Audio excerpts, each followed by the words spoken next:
Hey guys, this is Imp from Black Talon Gaming. I've got a little special treat for y'all today. Just a little special something, right? So, here I am at one of my favorite locations in the entirety of the game, Fallout 4. If you're familiar, you know this is Parsons State Insane Asylum, and it's to the northeast of the map. It's before you get to Coastal Cottage. It's just across this kind of stringy lake type thing, just northeast of Breakheart Banks. There's a good chance that you got it on your map and you just passed it by, unless you were involved in the Cabot quest line. I'm not going to give away any spoilers because the Cabot missions are pretty good. They introduce a lot of new things to the Fallout universe, and really it's one of the three direct times that the supernatural has played a direct role in the Fallout universe. So it really does make for some good lore typey stuff that you can read about on Reddit if you're interested in that. But anyhow, back to why I love this site. This building has a certain creepy aesthetic to it. You look at it, and especially when you first come here. Whoa, son of a bitch! Give me a second.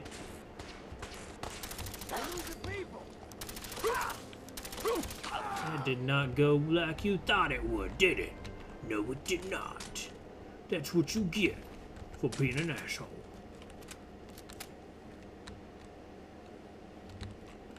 Right, but yeah, it's got this really creepy aesthetic.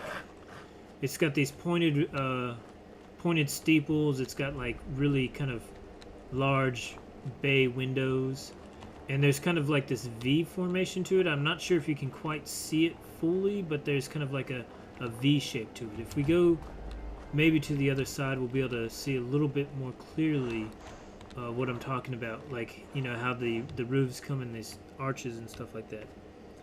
I mean, even during the day, when you come out here, you get this kind of creepy vibe. Something just isn't quite right about this building.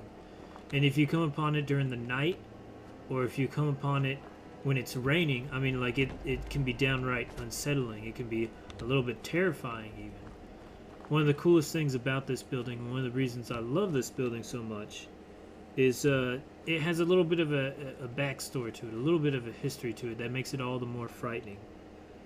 Because what if I told you that there was more to Parsons State Insane Asylum? What if I told you that Parsons State Insane Asylum was an actual place that you could visit? Holy shit. Stop interrupting my monologue. Where'd you go? Where'd you go? I will find you and I will kill your ass. Dog already got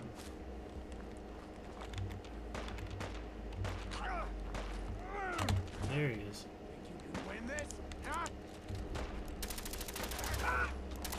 Another shoulder. I love how raiders just kind of randomly spawn in the middle of my monologue.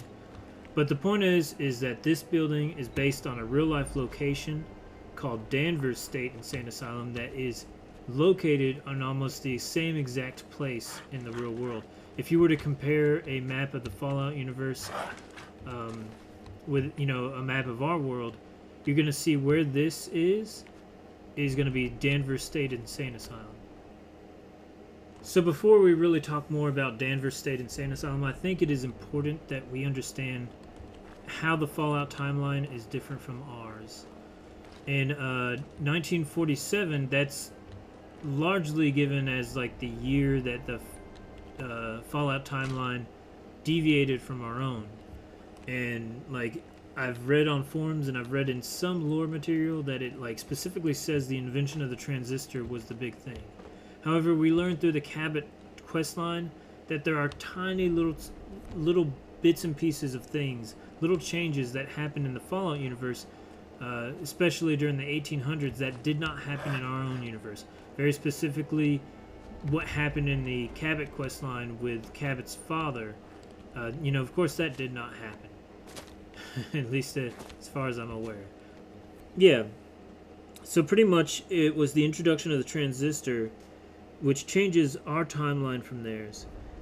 As a result, the franchise has this like really great habit of taking things that existed prior to 1947 and incorporating them into the game. They often use the same name as what was originally found, uh, you know, with the only exception being if it's gonna get them in some legal trouble because like it's a still functioning business, or there's a copyright issue that might result. If that's the case, they're gonna change the name around a little bit, and that's one of the reasons I think they did change the name, is because there's still a Danvers State Insane Asylum, or no, there's not a Danvers State Insane Asylum anymore, but there's a building built on the grounds where it is, and we'll talk about that in a minute.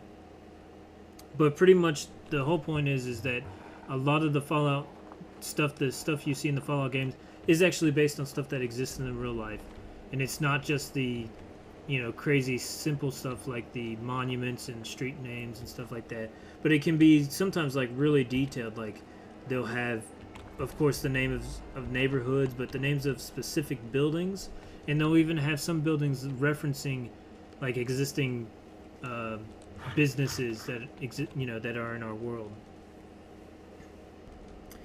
Danvers Asylum was built in 1874 just outside of Salem, Massachusetts.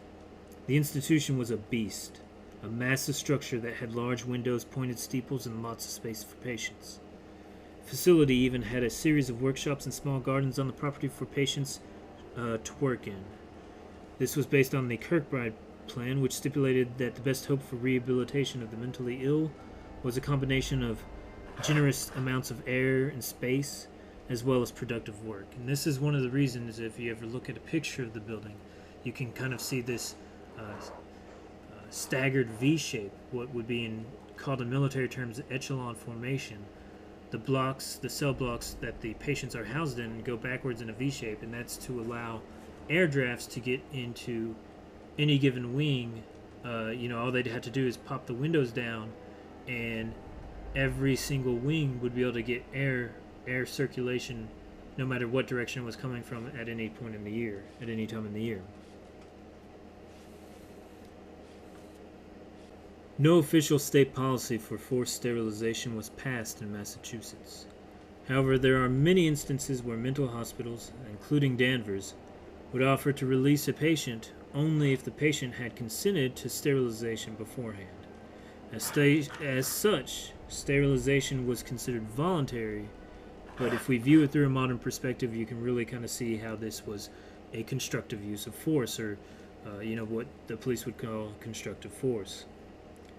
What's crazy and interesting is how Danvers came a little bit to fame, and that was because it is thought that the lobotomy was pioneered here, even though a doctor in Portugal is said to be the first person to actually practice the lobotomy. There were several similar operations that happened at Danvers in the 1910s, and certainly during the 20s and 30s, the lobotomy was refined. Very specifically, from 1935 to 1945, over 200 of these operations were performed, the vast majority of them by one man, a neurologist named Walter Freeman.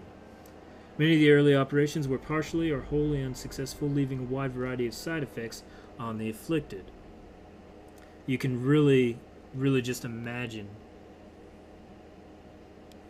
the eerie sight of a zombified person who lost an eye, maybe half a mind to his operations, just wandering down the halls of this kind of creepy-ass institution,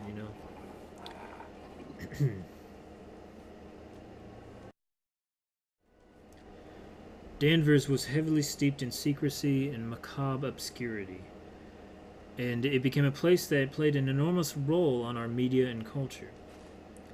At the very beginning, H.P. Lovecraft included the institution by name twice in his horror stories, and is believed to be the inspiration behind the infamous Arkham Sanatorium that he pioneered in his work. And of course, we know that Bob Kane borrowed the name Arkham Sanatorium and included it in his later creation of the Batman.